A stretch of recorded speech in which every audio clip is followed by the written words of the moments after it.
It wasn't until a couple of years ago that I realized that martial arts is a dispute resolution system.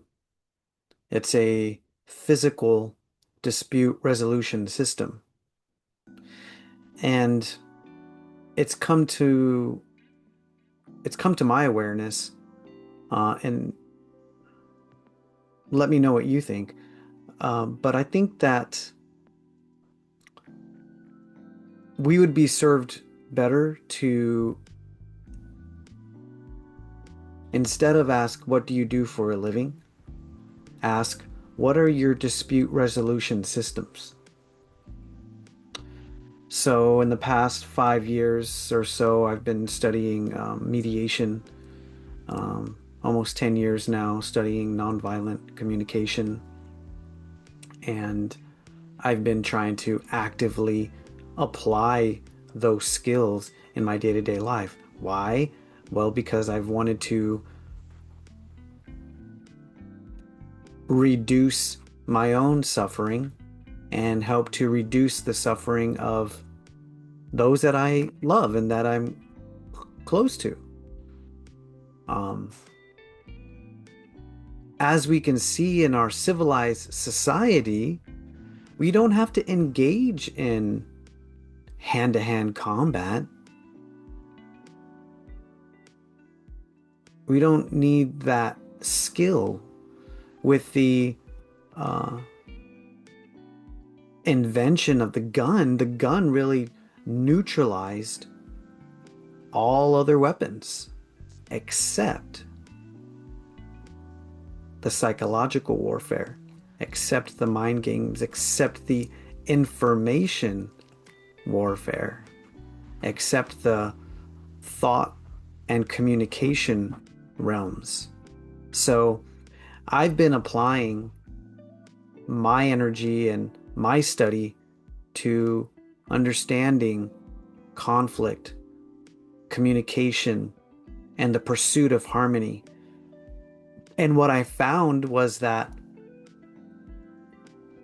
it mirrored other aspects of taijiquan philosophy and skill development.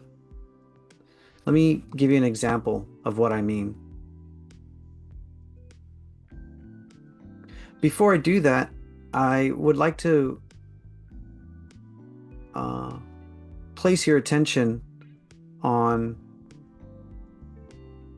an opportunity and an offering to book a call and book a consultation should you be interested. You can go to yinyangtaichi.org. You'll come to this page, and um, I developed a course called Yin Yang Tai Chi, which I believe is a literal peace movement. Yin Yang and Tai Chi Chuan, I'm sorry, Qigong and Tai Chi Chuan are modalities like yoga and other contemplative arts and what have you. You could even study fitness to a deep level and find personal fulfillment, harmony, and peace and satisfaction in those pursuits. Interestingly, Tai Chi Chuan as a martial Qigong strives to build skill in engaging in contact, listening for intention, understanding behavior and roots of behavior. And there's an ebook that's available also that I'd love to share and send directly a message, comment below. But yeah, you can also go to book a consultation or a 30-minute free consultation or a 1 hour consultation for $50 at yinyangtaichi.org. But here's what I wanted to share with you. It was very interesting, and I've become friends with this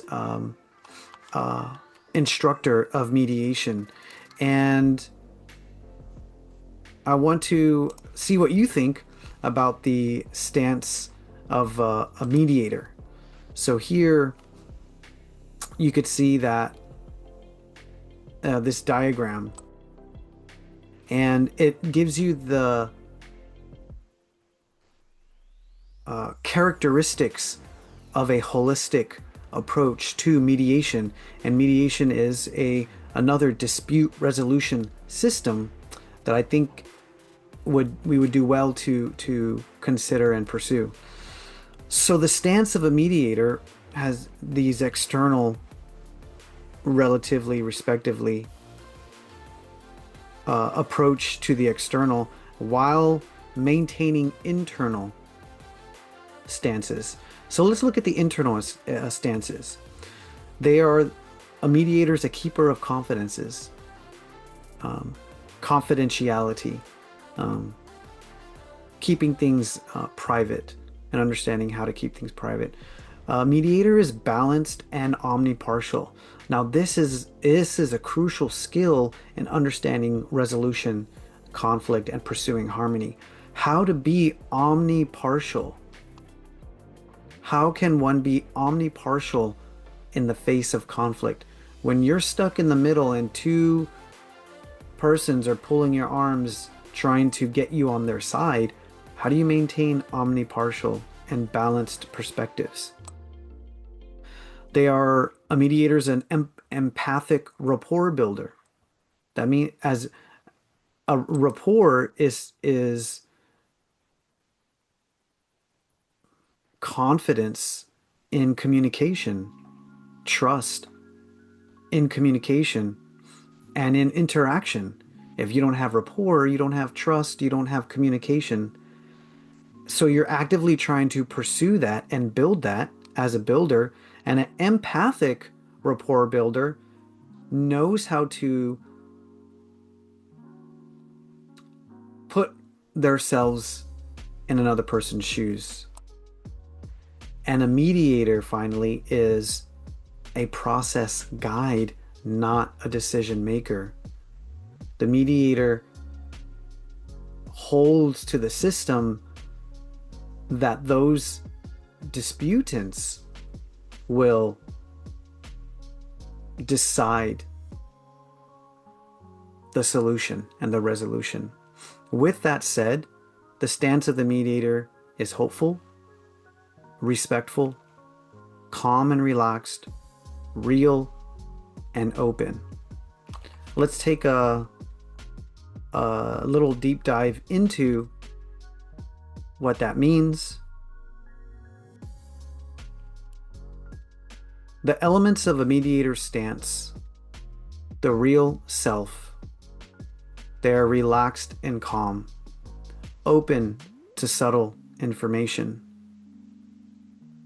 Empathic rapport builder, balanced and omnipartial, collaborative process guide, not a decision maker, a keeper of confidences, the respecter of differences, and inspiring.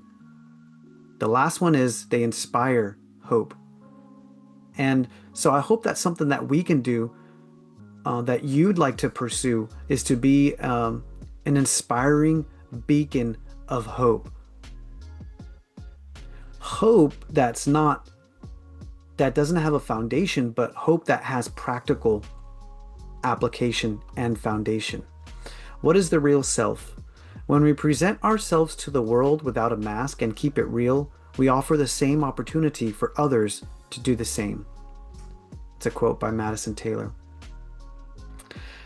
If you've studied with my teacher, if you've heard us speak about this notion of a mask, my teacher tells a story about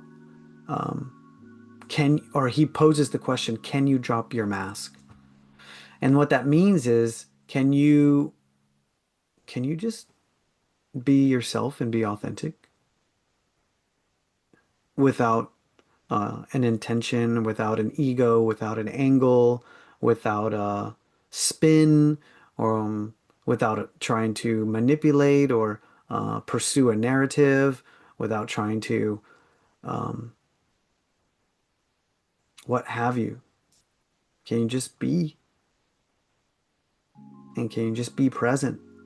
For me, that's what the real self is. Just be and be present. if you're mediating a conflict, there's already going to be a lot of energy and substance. Can you just be with that? It's likely one of the first skills. If we want to be with conflict, because conflict's inevitable, we have to learn how to just be present. And we have to be able to be with the conflict, be present with the conflict within ourselves. And that's where the inner work comes in. Staying calm and relaxed as if nothing in the world bothers you. Relaxed and calm. If you've done nervous system work, you know, or if you've experienced traumatic events, you know that it takes work to stay stable and regulated. And with the consciousness of being regulated and regulating your nervous system, you can then see the dysregulated systems out in our world. Likely they're gaining virality in the social media spheres. The third, open to subtle information and feedback. And this goes back to the skill of listening. Ting Jing in taijiquan. Ting, listening. Ting Jing, energy. Listening, energy. How do you apply listening energy? You may have heard of active listening, where you're listening to not respond with what you want to say. So listening in this way, listening in taijiquan utilizes the skin as an antenna, the body as an antenna. In maintaining contact with your opponent, you are listening through the interface of the skin and the body. And only by maintaining contact, adhering, can you interpret the intention of the opponent. And that requires subtle listening to and sensing what is beneath the surface. And this could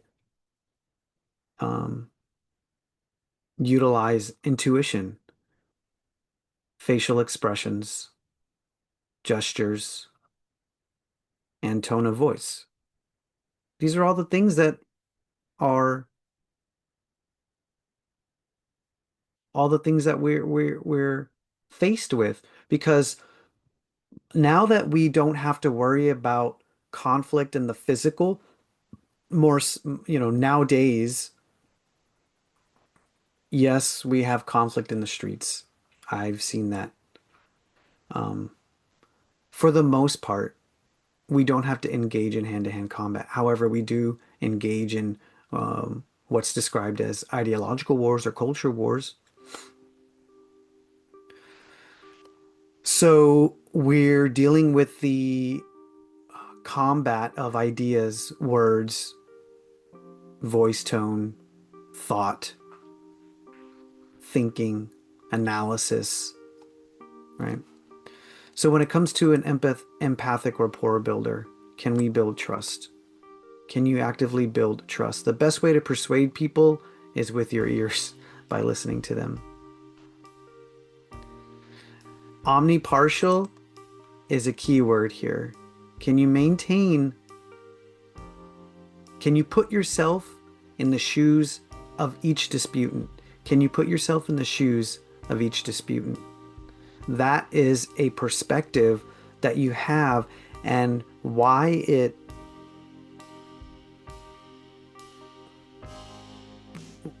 also supports taijiquan practice is because as a martial art and as a martial Qigong, a couple of things. Stimulating the emotion is going to burn energy. So if you become emotional, one, the mind becomes distracted, and two, you start to allocate energy in a way that is not towards your self-preservation and defense So it leaves you susceptible and unable to fight and defend yourself optimally. So that's why in martial arts, in Taiji Qigong, we talk about regulating the monkey mind, the emotional mind, and mitigating its inflammation.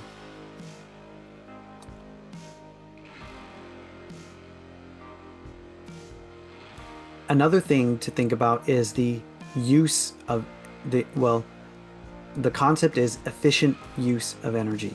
Are you using your energy efficiently? If you're burning energy, getting mad at this and that of the other side, one side's telling you they did this and you should be upset and you should be angry. And then the other side saying, yeah, but they did this and you should be upset and you should be angry. As a mediator, being in the middle of all that and lending your emotion, lending your ears, yes, but lending your emotion, hence your energy to that, then you start to waste your energy in a way that becomes those disputants become vampires of your energy. So to be omnipartial is to zoom out, sit back, and look at the validity of each disputant's experience. Do you want to know what my secret is? I don't mind what happens. That's what Krishnamurti said. Another good quote is, the highest form of intelligence is observing without judging. A collaborative process guide is a mediator. The mediator, through omnipartiality, is able to see needs that aren't being met, common feelings that everybody has in the process of resolving a dispute. They're not the decision maker, but they help to elucidate the things that are needed so that the disputants can make their own solutions. They're the keeper of confidences, so they can maintain and hold trust. They respect differences. Different people, like different communities, have different strengths, and the only thing that works is using our different strengths together. But one thing that is common across all humans in this physical realm is that we've all experienced suffering to some degree, and we all have the Maslow's hierarchy of needs, from self-sufficiency, food, shelter, to higher pursuits of life, living, and happiness and fulfillment, autonomy, sovereignty, respect, joy. These are the things that we all strive for. And when those things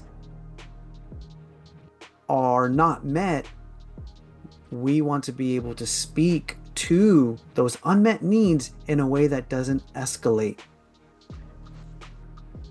Finally, an inspiring beacon of hope. If we could all have a little bit more hope in today's world, I'm sure you wish for something like that. You can actually inspire hope and bring hope through foundational skill, discipline, and practice through something like mediation, which starts to give you the skills to engage in your community. When you learn to mediate and develop a lens for mediation, you develop the lens and it mirrors the lens for self-forgiveness and self-grace for any of the shortcomings you may have or mistakes that you may have made. So that's the 9 postures of the mediator that I wanted to share with you. I'd love to hear what you have to say, what you think along the lines of regulating the field and Resolution Thursday. You can, again, go to yinyangtaichi.org.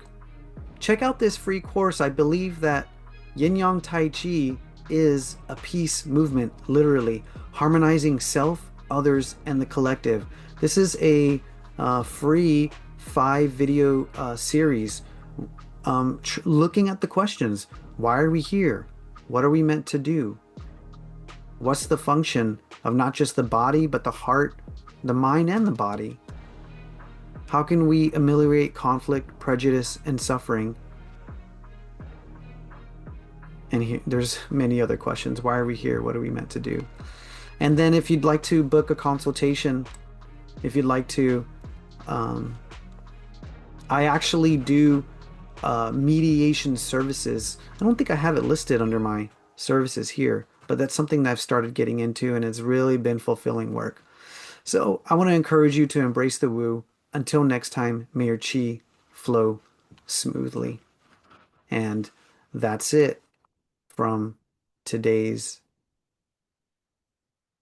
Martial Mystic Resolution Thursday. Stay tuned for more.